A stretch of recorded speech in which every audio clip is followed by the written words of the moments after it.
Welcome to the world of shipbreaking in Chattogram, Bangladesh, where the coastline of Sitakund hosts one of the most intense and controversial industries on our planet. Here, towering ships come to die, and their skeletal remains stretch along the shore for kilometers. This is the final resting place for ocean giants, and the beginning of a perilous journey for the workers who dismantle them.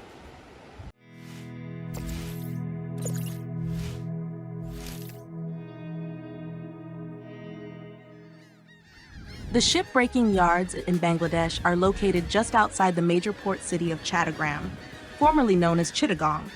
They stretch along the coastline of the Sitakund area and have expanded from 3 kilometers in 1988 up to approximately 15 to 22 kilometers in 2020. Some of the yards are set up on privately owned land, while the majority of companies lease government-owned land. The story says that shipbreaking started in Bangladesh in 1960, when a cyclone caused the stranding of the Greek ship MD Alpine. Whilst activities increased considerably in the 1980s, shipbreaking was not officially recognized as an industry, and thus not regulated before 2011. Shipbreaking in Bangladesh is strongly criticized by both international and local NGOs due to its dirty and dangerous practices. Concerns include abysmal working conditions, fatal accidents, exploitation of teenage workers, and severe pollution of the marine environment, as well as the dumping of hazardous wastes. The coastal area of Bangladesh contains a rich biodiversity, with several species being endemic to the region. However, the coastal environment of Sitakund, Chattogram is severely contaminated by various processes related to shipbreaking activities. In 2009, following litigation by Bella, a landmark decision by the Bangladesh Supreme Court ordered the closure of all shipbreaking yards in Chattogram, as none held the necessary environmental clearances to operate. After only 2 months of closure, the yards reopened with incomplete authorizations in hand and no change in practice. In 2016, the Supreme Court therefore issued a contempt rule against both the authorities and shipbreaking yard owners for continued breaches of the 2009 order. The case is still ongoing.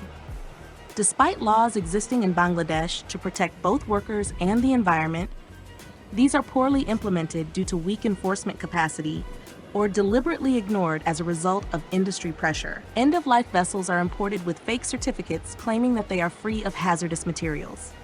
As a consequence, toxics are not properly detected and safely removed.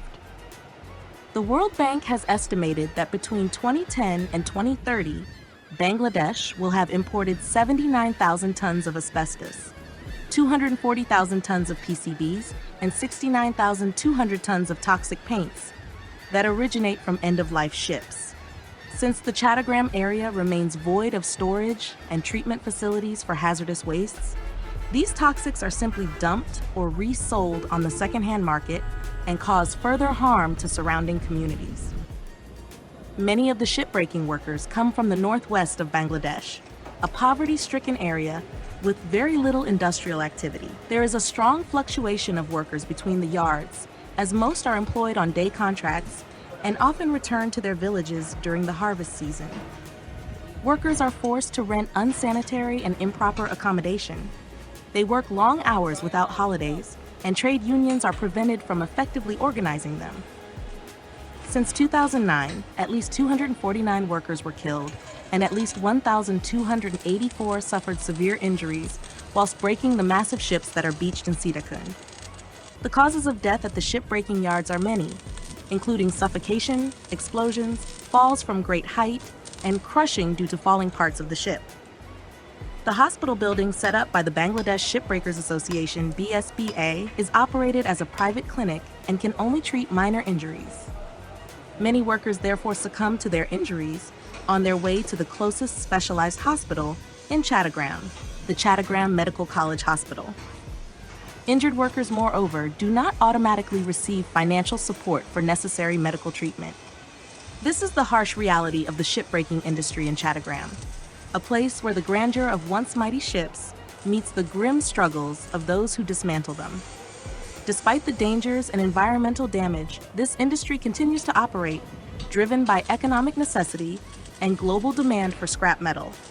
It stands as a stark reminder of the complex interplay between industry, environment, and human life. Thank you for joining us on this exploration of the shipbreaking yards in Chattogram.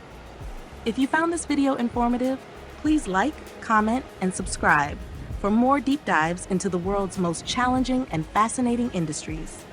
Until next time, stay informed and stay curious.